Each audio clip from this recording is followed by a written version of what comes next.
The Federal Reserve Board just announced new aggressive measures to stimulate the economy. I'm Jill Schlesinger from CBS Money Watch. I'm joined by Jack Otter. Jack, is this everything investors wanted? It's everything and more. The market is skyrocketing on the news that the Fed is doing three things. They're putting $40 billion a month aside to buy mortgage-backed securities, basically to keep those mortgage rates down and to force investors to buy other things like corporate bonds, which will help the corporate world.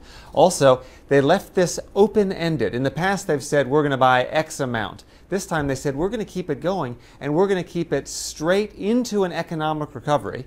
And then finally, they said that they would actually keep interest rates at this low rate until mid-2015. Not a big surprise there, but put it all together, this is a big effort. The market is going up. Of course, the question is, will it work? I think that Ben Bernanke obviously thinks it will. When he spoke from Jackson Hole last month, he cited this Fed study, and the study said with QE and QE2, the first two rounds of bond buying, the economy expanded by 3%, and they added 2 million private jobs that wouldn't have existed without these two programs. So I think that in his mind, this was a no-brainer. Of course, with growth stalling out, the Fed had to do something.